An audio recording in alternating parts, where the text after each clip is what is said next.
میں تھوڑے تھوڑے اشارے کر کے بتا دیتا ہوں. جب آپ بیٹے ہیں تو آپ کہہ رہے ہیں کاش میرے ماں باپ زندہ ہوتے، میں ان کی خدمت کرتا.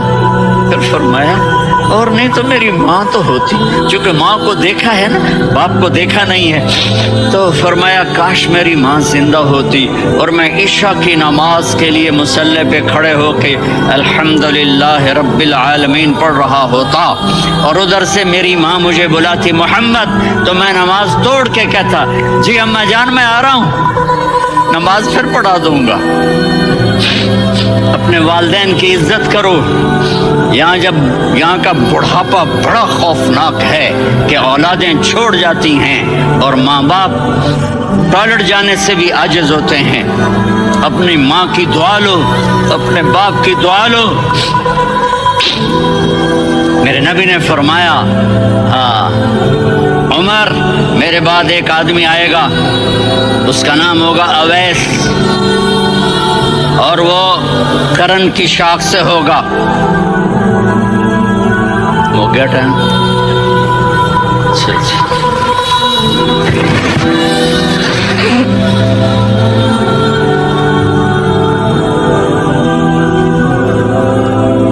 اس سے دعا کرانا، علی آپ بھی، عمر آپ بھی. یا رسول اللہ کس لیے؟ کہ اس نے ماں کی ایسی خدمت کی ہے کہ جب ہاتھ اٹھاتا ہے اللہ اس کے ہاتھ خالی نہیں لوٹاتا. حضرت عمر رضی اللہ تعالی عنہ نے حج کے موسم پر سارے حاجی کھڑے کر لیے، کہا بھائی یمن والے کھڑے رہو باقی بیٹھ جاؤ. تو بیٹھ گئے. پھر فرمایا کہ یمن والے بیٹھ جاؤ، قرن والے کھڑے رہ جاؤ. تو ایک آدمی کھڑا رہا. کہا تم قرنی ہو؟ کہا جی ہاں. اویس کو جانتے ہو؟ جی میرے بھائی کا بیٹا ہے لیکن تھوڑا پاگل سا ہے، آپ کیوں پوچھ رہے ہیں؟ حضرت عمر نے فرمایا وہ نہیں، تو پاگل ہے. کدھر ہے؟ کہا جی اونٹ چرانے گیا ہے ادھر عرفات کی طرف. تو آپ نے حضرت علی کو ساتھ لیا اور دوڑ لگائی سواری پر.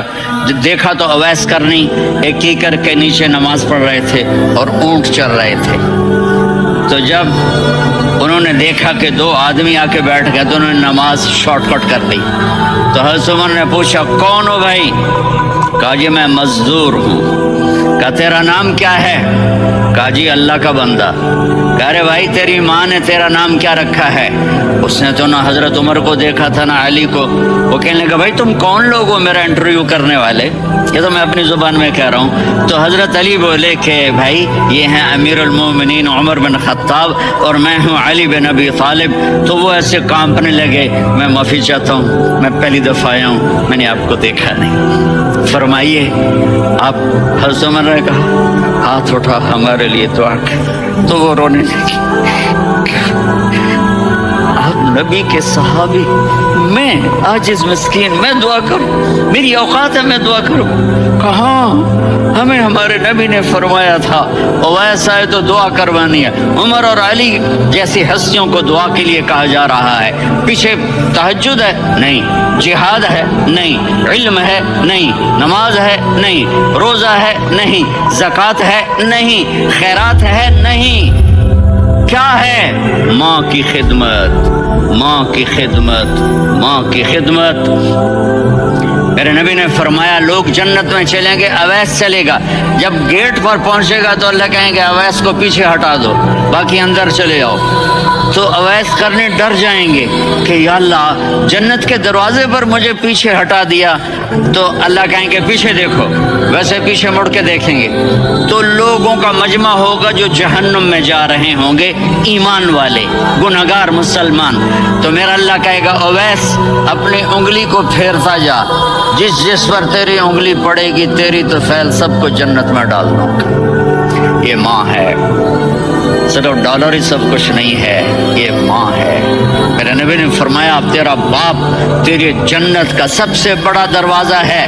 اگر تو نے باپ کو ناراض کر کے موت پائی تو تیرے لیے جنت کا دروازہ کھل نہ سکے گا. یہ باپ کا مقام ہے. پھر آپ نے نے 11 شادیاں کی. کیوں کی؟ سنو حدیث، ما تزوجت وما زوجت الا بوحی من السماء نزل به جبریل. کہ میرے ساتھیوں سنو، اللہ کی قسم میں نے کوئی شادی اپنی مرضی سے نہیں کی. میرے اللہ نے فرمایا یہاں کرو، میں نے کی. میں نے اپنی بیٹی وہاں دی جہاں میرے اللہ نے فرمایا.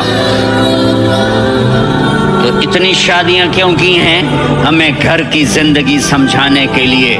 میری بات غور سے سنو، دنیا کا سب سے بڑا رشتہ خاوند اور بیوی ہے. سب سے مقدس رشتہ ماں باپ ہے، لیکن سب سے بڑا رشتہ خاوند اور بیوی ہے. جب یہ ٹوٹ جاتا ہے تو پوری نسل برباد ہو جاتی ہے. اس لیے آپ نے زندگی گزار کے دکھائی. آپ گھر میں جھاڑو دے رہے ہیں، آپ آٹا گوندھ رہے ہیں، آپ حضرت عائشہ کو لقمے بنا کے کھلا رہے ہیں، اور حضرت عائشہ کی دلداری کے لیے فرما رہے ہیں عائشہ سننا حدیث طبرانی کی، عائشہ انہو لیہون علی الموت ان اریتک زوجتی فی الجنہ. عائشہ مجھے جب سے پتا چلا ہے نا کہ تو جنت میں میری بیوی ہے تو مجھے تو مرنے کا شوق لگ گیا ہے. اللہ کی قسم ہمیں سکھانے کے لیے تھا. جس نے اللہ کو دیکھ لیا ہو اسے عورت کی کیا خواہش رہ جاتی ہے. یہ ہمیں سکھانے کے لیے تھا کہ سب سے زیادہ عزت بیوی اپنے خاوند کو دے، خاوند اپنی بیوی کو دے. ہن لباس لکم وانتم لباس لہن. تمہاری بیوی تمہارا لباس ہے، اور اللہ بیوی سے کہتا تیرا خاوند تیرا لباس ہے. آپ نے 11 گھروں کو کس طرح آباد کیا، کس محبت سے کیا کہ 2 مہینے چولہا نہیں جلتا اور کسی کی زبان پر شکایت نہیں. یہ حسن سلوک، یہ محبت.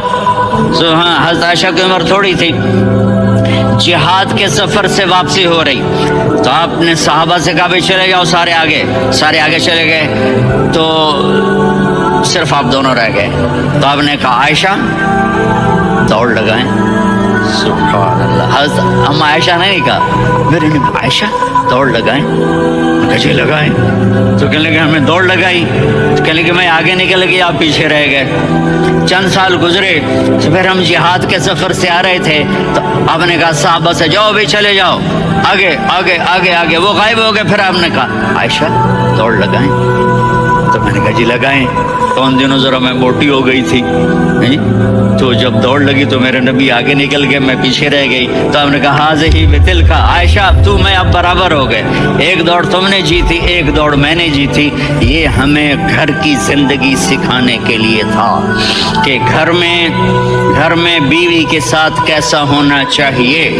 اور عورتوں کے لیے کہا اگر میری شریعت میں سجدہ ہوتا تو میں بیوی سے کہتا اپنے خاوند کو سجدہ کرے، تاکہ ایک نسل تیار ہو. بیلنس زندگی گزارو. میں نے کل بھی کہا تھا، آج بھی کہہ رہا ہوں، امبیلنس لائف ہماری اولاد کو تباہ کر رہی ہے.